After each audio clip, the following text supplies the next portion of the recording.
भगवान शंकर ने नरसिंह जी के क्रोध को शांत करा तो शिव जी का नाम श्रंभेश्वर महादेव पड़ गया। ये श्रंभेश्वर महादेव कोई साधारण महादेव का नाम नहीं है।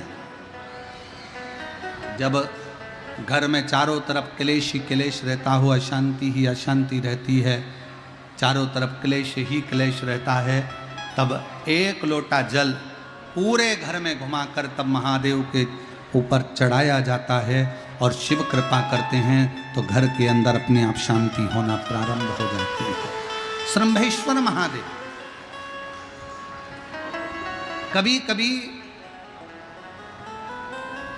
हम नवयुवक बेटा बेटियों से कहेंगे कि युवानी की अवस्था रहती है ना तो थोड़ा सा गुस्सा आ जाता है, थोड़ा चिड़चिड़ापन आ जाता है, बहुएं भी कुछ बोल जाती हैं, बेटे भी कुछ बोल जाते हैं। जवानी अवस्था है, कई बार युवानी अवस्था में थोड़ा मुख पर क्रोध आ जाता है, कई बार सत्ता में बैठ जाते हैं, कुर्सी पर बैठ जाते हैं, सिंहासन पर बैठ जाते हैं, अच्छे अधिकारी के पद पर बैठ जाते हैं तो गुस्सा बढ़ जाता है, क्योंकि कुर्सी का इफेक्ट आ जाता है, थोड़ा सा अंतर आ जाता है कि हम सत्ताधारी, हम वैभवधारी। तो उस समय पर कभी कभी नवयुवक बच्चे हों, कभी नवयुवक बेटियां हों, कभी कोई आधिकारिक पद पर बैठ गए तो अंदर से थोड़ा थोड़ा चिड़चिड़ापन क्रोध आ जाता है। कई बार पत्नी भी कह देती, कैसे हो गए हो तुम, क्यों चिड़चिड़ करते हो, शांति रखा करो, थोड़ा अच्छे रहा करो।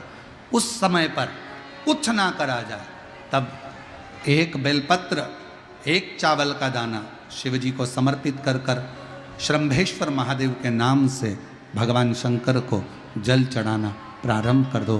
धीरे धीरे अपने आप स्वभाव में अंतर आना प्रारंभ हो जाता है। स्वभाव ठीक है, स्वभाव में अंतर आ जाता। कोई कामना कर कर जब हम शिव को भजें, ऐसा नहीं कि कामना पूर्ण ना हो। एक पत्र अच्छा है,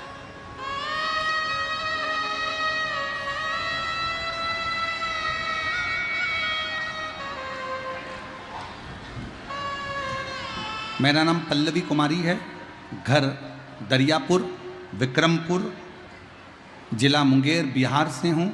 एक लोटे जल का मैं क्या वर्णन करूँ गुरुदेव। मेरे पति की 11 साल से नौकरी नहीं थी।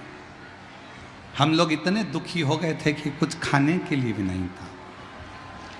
आप कहते हो ना कि पुरुष की जेब और स्त्री की गोद खाली होती है तो कोई नहीं पूछता, कोई नहीं ध्यान देता। समाज के लोग, परिवार के लोग कोई सम्मान नहीं देते थे गुरुदेव। पैसा था नहीं, 2 रुपए के लिए भी हम मोहताज हो गए थे। मेरी मम्मी के कहने पर 2020 में कथा सुनना प्रारंभ किया। दोनों पति पत्नी मंदिर जाते, झाड़ू पोछा करते और दोनों मिलके पशुपति व्रत भी करते। जब पशुपति व्रत कर रहा 2022 में एग्ज़ाम निकला और बाबा से प्रार्थना करी, बाबा अब नौकरी की तनख्वाह तुझे देना है, हम तो तेरे नौकर हैं, केवल तेरे दरवाजे की झाड़ू पोछा करते हैं, जल चढ़ाते हैं। 2023 के अगस्त के महीने में मेरे पति ने जो रिजल्ट आया, उस रिजल्ट के बल पर मेरे पति का बाबा ने हाथ पकड़ा और रेलवे में मेरे पति की नौकरी लग गई। रेलवे में मेरे पति की नौकरी लग गई।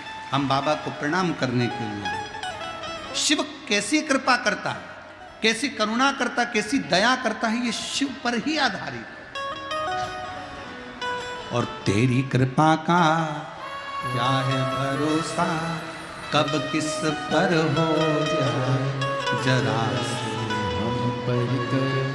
आज कथा का विराम दिवस है। आप दिल से एक बार पुनः उसको बार बार विनय करिए, बार बार निवेदन करो, प्रार्थना करोगे।